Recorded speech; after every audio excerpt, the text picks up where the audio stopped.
Hai, Assalamualaikum warahmatullahi wabarakatuh. Hari ini kita akan membahas tentang mengenal pemeriksaan gula darah. Mengapa sih cek gula darah sejak dini itu penting? Karena gula darah identik dengan penyakit diabetes. Penyakit diabetes merupakan salah satu 10 penyebab kematian terbanyak di dunia menurut WHO.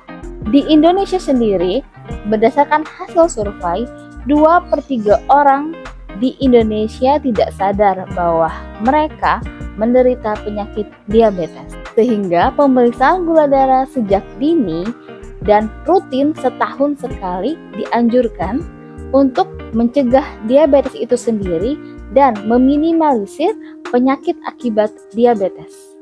Lalu apa itu gula darah? Gula darah adalah gula atau glukosa yang terdapat di dalam darah kita. Jika kadar gula darah di dalam tubuh kita selalu tinggi, itu disebut hiperglikemia. Namun sebaliknya, jika kadar gula darah di dalam tubuh kita rendah, itu disebut hipoglikemia. Lalu, bagaimana cara tubuh mengontrol kadar gula darah agar tetap normal? Jadi, ada 2 hormon di dalam tubuh kita, yaitu insulin dan glukagon. Insulin berfungsi untuk menurunkan kadar gula darah ketika gula darah di dalam tubuh kita tinggi, dan sebaliknya, glukagon akan meningkatkan kadar gula di dalam tubuh kita jika gula darah di dalam tubuh kita itu rendah. Jadi, tubuh kita akan mempertahankan kadar gula darah normal, yaitu sebesar 70 sampai 120 mg per desiliter. Nah, jika kadar gula darah kita di bawah 70 mg, itu disebut hipoglikemia. Namun, jika kadar gula darah kita di atas 120 dan kita sebelumnya sudah makan 2-3 jam sebelumnya, maka itu masih dikatakan normal. Nah, namun jika kadar gula darah kita lebih dari 180 mg per desiliter sampai 200 mg per desiliter, itu bisa dikatakan hiperglikemia. Lalu, apa saja sih faktor-faktor yang bisa menyebabkan kadar gula darah kita naik? Adalah terlalu banyak makan yang mengandung karbohidrat atau cemilan yang banyak mengandung karbohidrat, tidak aktif secara fisik, produksi insulin yang kurang, efek samping dari obat yaitu obat-obatan steroid, obat-obatan antipsikotik, dan sedang dalam sakit yang berat, nyeri jangka pendek ataupun jangka panjang, lalu stres, sedang menstruasi, dan dehidrasi. Lalu hal-hal apa saja sih yang dapat menurunkan kadar gula di dalam darah? Tidak cukup makanan atau makan makanan yang kurang mengandung karbohidrat, konsumsi alkohol, terlalu banyak produksi insulin atau penggunaan obat oral diabetes, aktivitas fisik atau olahraga yang terlalu berat. Lalu apa sih dampak gula darah yang terlalu tinggi dan terlalu rendah ini? Jadi, kadar gula darah di dalam tubuh kita ini dipengaruhi oleh makanan ataupun nutrisi dan jumlah hormon insulin. Kadar gula darah yang terlalu tinggi ataupun rendah bisa berdampak pada kesehatan baik dalam jangka yang panjang ataupun pendek. Seperti sebelumnya, kadar gula darah yang terlalu tinggi itu disebut hiperglikemia jika kadar gula di dalam tubuh kita melebihi 200 mg per desiliter. Hiperglikemia bisa terjadi jika kita sedang dalam sakit yang berat, dan tanda-tandanya adalah badan terasa lelah, nafsu makan sangat tinggi, bobot tubuh berkurang, merasa sering haus, dan sering buang air kecil. Jika kadar gula darah kita lebih dari 350 mg per desiliter, maka ciri-cirinya adalah sebagai berikut. Penglihatan buram, pusing, gelisah, dan penurunan kesadaran. Di samping itu, kulit akan terasa merah, kering, dan terasa panas.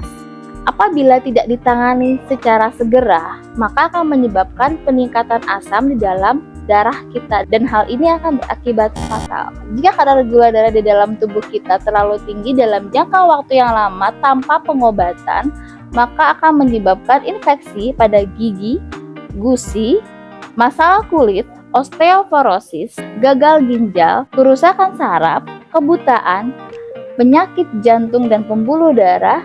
Apa sih dampaknya jika kadar gula darah di dalam tubuh kita terlalu rendah, kadar gula di dalam darah tubuh kita jika rendah itu disebut hipoglikemia atau kurang dari 70 mg per desiliter.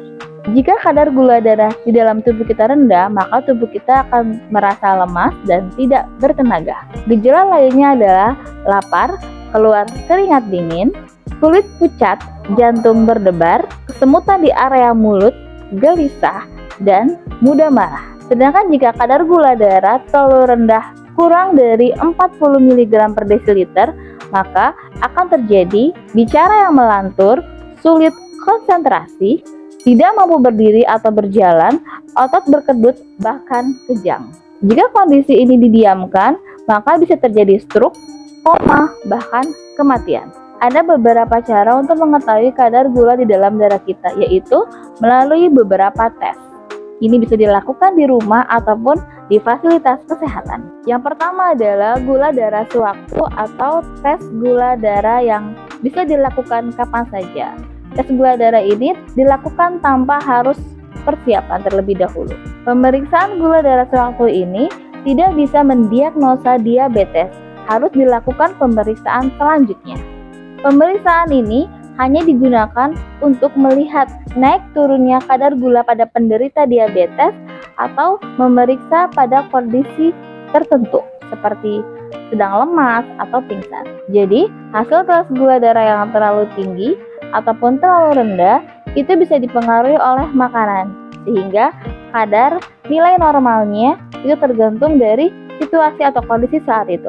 Yang kedua adalah tes gula darah puasa. Tes gula darah puasa memerlukan persiapan puasa yaitu 8-10 jam. Tes ini berfungsi untuk mengetahui penyakit sebelum diabetes dan penyakit diabetes. Lalu yang ketiga adalah tes toleransi glukosa oral. Di dalam tes ini kita akan diberikan gula atau glukosa dalam jumlah tertentu, lalu setelah 2 jam kemudian kita akan dilakukan pemeriksaan gula. Untuk nilai normal sendiri itu tergantung usia. Kurang dari 50 tahun, maka nilai normalnya adalah 140 mg per desiliter.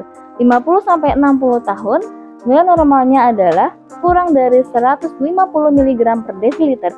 Jika lebih dari 60 tahun, maka nilai normalnya adalah kurang dari 160 mg per desiliter. Lalu yang keempat adalah tes hemoglobin A1C atau HbA1c, glikohemoglobin. Tes ini dilakukan untuk mengetahui kadar gula darah di dalam sel darah merah kita. Hasil tes ini bisa memberitahukan kepada kita 2-3 bulan terakhir kadar gula di dalam darah kita. Nilai normalnya adalah kurang dari 7%. Tes ini memudahkan dokter untuk mengetahui dosis dan jenis obat-obatan antidiabetes. Sangat dianjurkan untuk berkonsultasi dengan dokter jika kita sudah mendapatkan hasil tes gula darah. Nah, namun perlu kita ingat, nilai normal dalam setiap laboratorium itu punya nilai yang berbeda. Ini tergantung dari alat yang digunakan oleh laboratorium tersebut, sehingga lebih baik kita mengacu pada nilai rujukan yang ditujukan oleh laboratorium tersebut.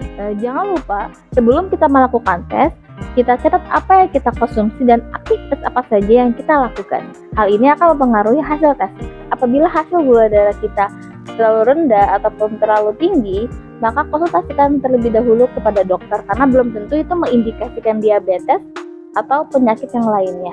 Dan lakukanlah pemeriksaan gula darah secara bijak agar bisa mendapatkan saran dalam melakukan pemeriksaannya. Nah, supaya kita terhindar dari penyakit diabetes, yaitu lakukan pola hidup sehat ala Rasulullah, yaitu pola makan yang sehat, pola tidur yang baik, aktivitas yang cukup, hindari penyakit hati atau psikis. Hal ini akan menyebabkan kerusakan pada rohani, bahkan jasmani kita. Demikian penjelasan saya tentang mengenal pemeriksaan gula darah. Semoga kita semua terhindar dari penyakit gula darah. Sekian dari kami, semoga info ini bermanfaat. Kalian semua sekeluarga sehat selalu, amin. Jangan lupa untuk like jika kalian suka, subscribe jika kalian ingin dapat info update dari kita, komen jika ada pertanyaan ataupun topik-topik lainnya yang ingin kalian bahas, dan share supaya teman-teman kita mendapatkan manfaat yang sama. Terima kasih. Assalamualaikum warahmatullahi wabarakatuh.